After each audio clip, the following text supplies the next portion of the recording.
In 2004, on a cold winter night in northern New Jersey, authorities made a dramatic announcement. The Conrail Boyz, one of the most notorious train robbery gangs in modern history, had been dismantled. After years of audacious heists that left investigators puzzled and freight companies furious, the gang's luck had finally run out. But who were the Conrail Boyz? How did a group of criminals manage to rob freight trains? And what led to their eventual downfall? The Conrail Boyz, named after the Conrail freight trains they targeted, were not just any band of criminals. They operated with precision and daring, pulling off a string of lucrative heists from the 1990s to the early 2000s. At their peak, they were responsible for stealing millions of dollars worth of goods, ranging from electronics and designer clothing to food and pharmaceuticals. Their activities spanned across New Jersey, Pennsylvania, and other parts of the northeastern United States, making them a thorn in the side of law enforcement and freight companies alike. This gang was no ordinary group of petty thieves.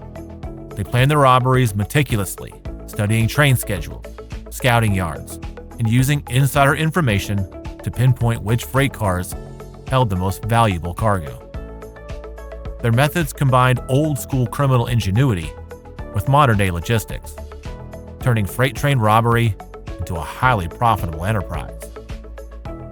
The State Division of Criminal Justice described Conrail Boyz as an extensive, well-coordinated criminal cartel.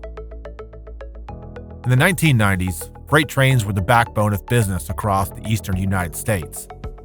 Each year, billions of dollars worth of goods were transported along these railways, with many of them passing through New Jersey on their way to distribution hubs in New York and beyond. From electronics to luxury designer clothing, these trains carried some of the most valuable items in the retail world.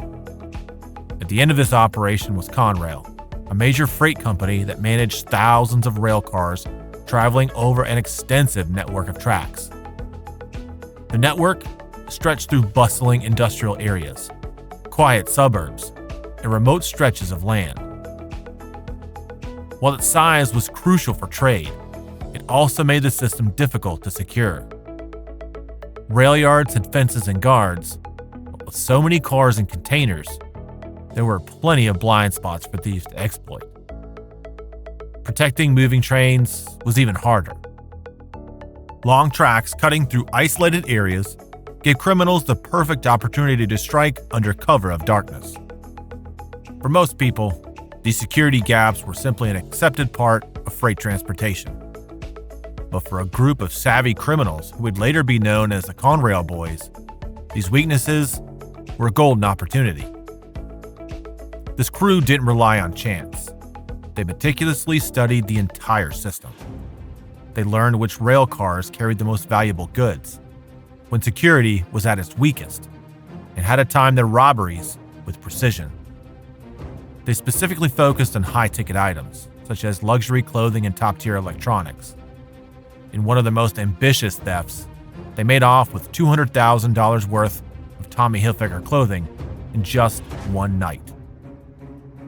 Conrail Boyz' tactics were so successful that Conrail had no choice but to assign armed escorts to their trains. Even these measures couldn't stop the gang. The leader of the gang was Edward Mongan, who had grown up in Hoboken, New Jersey, close to the tracks.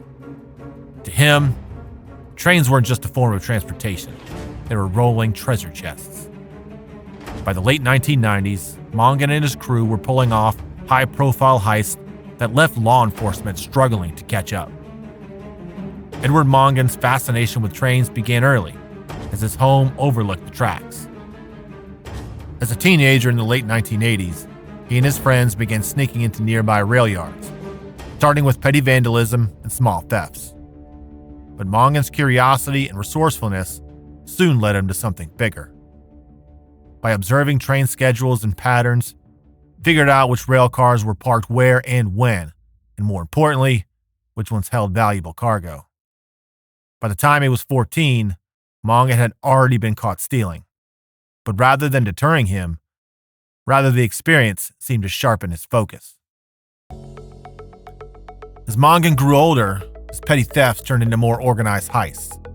He became skilled at identifying weaknesses in the rail system, knowing when security was light, when yards were least guarded, and which containers contained high valuable goods.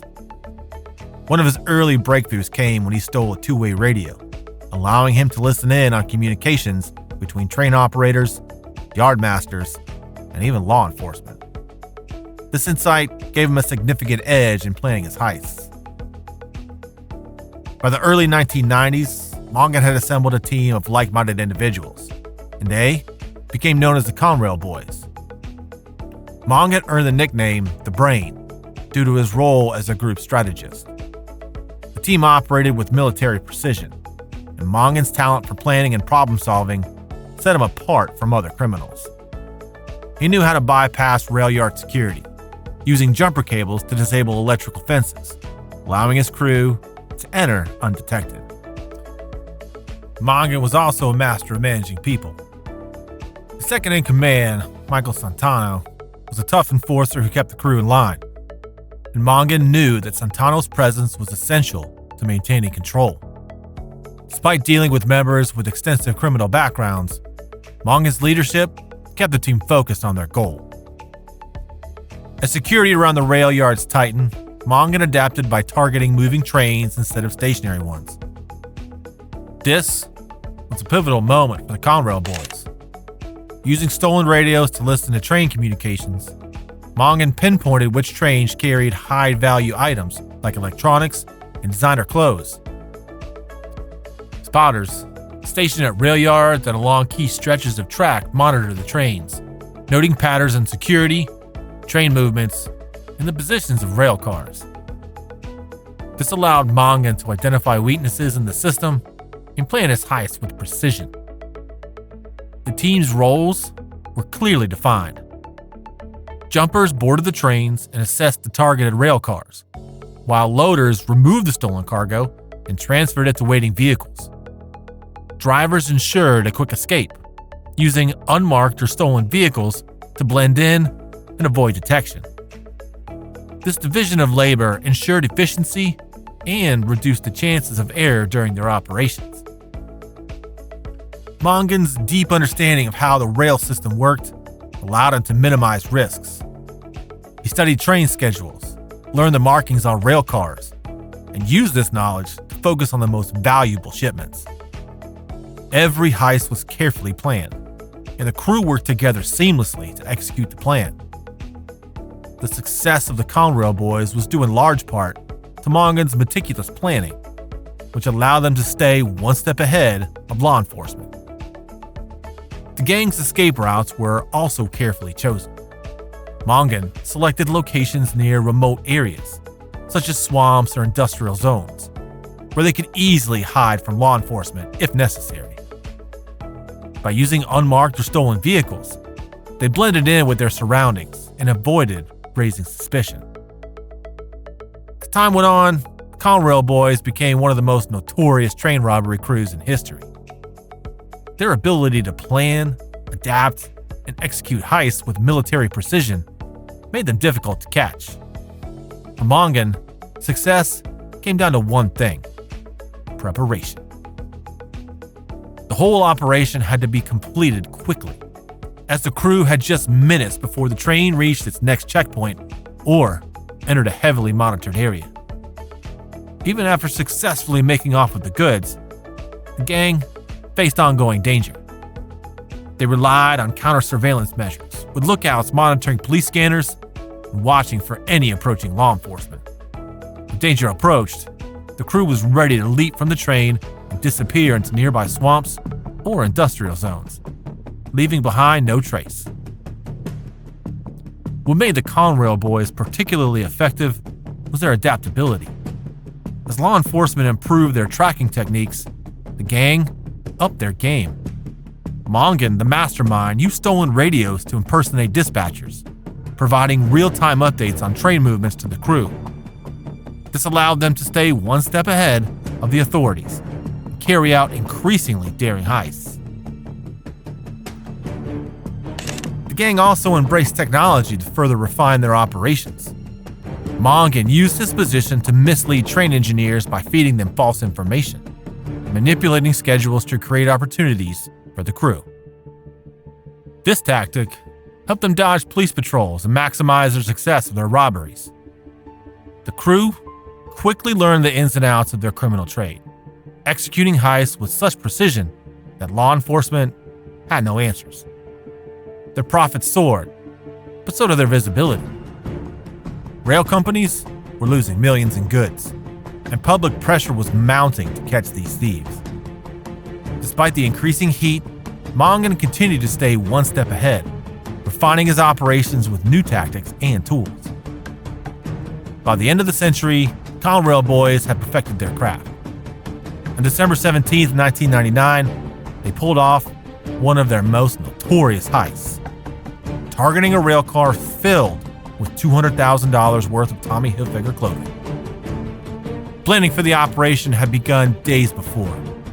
Mongan used stolen radio signals to gather crucial information, tracking the shipment's exact location and identifying the rail car carrying the designer clothes. Spotters were stationed along the route to ensure no law enforcement or unexpected disruptions stood in their way. The heist was scheduled for a secluded stretch of track near North Bergen, New Jersey, surrounded by swampy terrain and industrial buildings. Mongan had each member of his team assigned a specific role: jumpers to board the train and access the rail car, loaders to transfer the stolen goods to a getaway vehicle, and drivers to make sure the cargo was safely transported. As the train neared the target, the crew was ready. Dressed in black, the jumpers timed their move perfectly. The train was moving at about 25 miles per hour, fast enough to be challenged, but slow enough to leap onto. One by one, the jumpers sprinted alongside the train and jumped onto its narrow ledges, holding onto the handrails for support. With smooth coordination, they made their way across the moving train, the sound of their footsteps drowned out by the clattering wheels. When they reached the rail car, the jumpers used crowbars to pry open the doors. Inside, they found exactly what they expected: boxes with Tommy Hilfiger clothing. They worked quickly, passing the boxes down to the loaders below. Each box was worth thousands of dollars, and the team knew they only had minutes to complete the heist. The stolen goods were loaded into a van that had been swiped from a nearby rail yard earlier that night. The getaway vehicle blended in with others, and the operation moved fast. Spotters kept an eye on police scanners, ready to signal the crew at the first sign of trouble. Mongan coordinated everything using encrypted radios, ensuring the crew stayed on track and knew exactly when to make their escape. In just under 10 minutes, the crew had unloaded 50 cases of high-end clothing and disappeared into the night. When the train arrived at its destination, workers discovered the rail car was empty, with no trace of the thieves. The boldness and efficiency of the heist left authorities stunned. For Mongan and his crew, the Tommy Hilfiger job was just another success, but it also marked the peak of their audacity. But with time, their confidence grew, and so did the risks. A single mistake, a miscalculation, or a misstep could have resulted in injury, arrest, or even death. The physical dangers were real. Jumpers had to keep pace with speeding trains, jumping onto narrow ledges with nothing but a handrail for support. Even the loaders and drivers faced risks, as they worked in isolated areas surrounded by rough terrain, swamps, and the ever-present threat of law enforcement. However, the rewards of their heists made the danger worth it. Unlike petty criminals, Conrail Boyz were selective about what they stole. They targeted high-value shipments, ensuring that even one successful heist could bring in hundreds of thousands of dollars. The Tommy Hilfiger job alone earned them an estimated $200,000 in one night. The loot stolen by the Conrail Boyz included 17,496 Sony PlayStation game consoles, worth approximately $5 million, $140,000 worth of Tommy Hilfiger clothes, 1,000 Jones of New York ladies' blouses, worth about $49,000, 1,800 cartons of wave cigarettes, and $7,000 in cash from the Metro freight line. These high-stakes scores weren't just lucrative, they were routine. Morgan's leadership ensured that profits were maximized and efficiently distributed. The crew sold stolen goods through fences, who quickly converted them into cash through secondary markets. Mongan kept the operation tightly under control, making sure the full scope of the crew's activities remained a secret to all but a few insiders. This level of secrecy allowed the Conrail Boyz to operate undetected for years, despite intense efforts from law enforcement to bring them down. The financial rewards extended beyond cash. Mongan's crew lived a high life, driving fancy cars, wearing designer clothes, and dining at upscale restaurants and clubs. Mongan himself became known for his gambling in Atlantic City, casually pulling out stacks of cash worth tens of thousands of dollars. For a time, Conrail Boyz enjoyed a life of luxury, their wealth powered by the very system they had exploited. Conrail Boyz heists showcased their criminal expertise, making them a prime target for law enforcement. Despite knowing the gang's identity, investigators struggled to catch them due to their sophisticated methods and flawless execution, leaving little evidence behind. As their operations became more frequent, authorities intensified their efforts, leading to increased collaboration between local, state, and federal agencies. They came up with the name the Conrail Boyz, Haggerty said. They had the initials stenciled onto their black stocking caps. It's been going on for a couple of generations. They passed on the information from father to son. The main challenge was a vast rail network in New Jersey, which stretched across industrial and suburban areas. With limited surveillance, it was nearly impossible to monitor every inch of track, giving the gang the ability to strike undetected. The Conrail Boyz also used advanced technology to stay one step ahead. They employed stolen two-way radios to monitor police communications, which allowed them to avoid patrols and adjust their plans accordingly. Their use of encrypted Nextel phones further complicated efforts to track their movements, keeping law enforcement in the dark. These tools enabled the gang to stay coordinated and keep their operations under wraps, making it difficult for investigators to make progress. Authorities tracked the group for nearly 4 months, following the stolen goods to customers. Even when the gang was caught in the act, the environment worked to their advantage. They chose isolated locations, swamps, industrial sites, and dense vegetation, where they had multiple escape routes. If a heist was interrupted, they could quickly vanish into the night, leaving little evidence behind. This made it challenging for law enforcement to pursue them, and often, it was futile. The structure of the gang also made it hard for investigators to infiltrate. Mongan, the leader, kept the operations highly secretive and compartmentalized. Only he knew the full scope of the gang's activities, including the identities of the people who purchased their stolen goods. The secrecy made it difficult for law enforcement to trace the stolen merchandise or gather actionable intelligence. Even when members were arrested, they rarely had enough information to significantly advance the investigation. Train thefts, often classified as property crimes rather than violent offenses, carried relatively light sentences. This lack of deterrence allowed the gang to regroup and continue their operations with minimal disruption.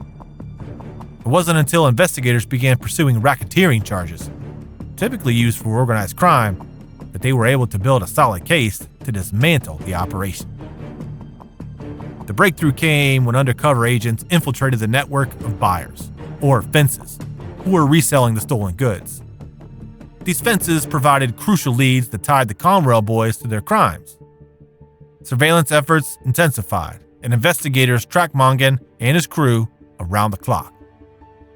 They watched their movements and built a case piece by piece.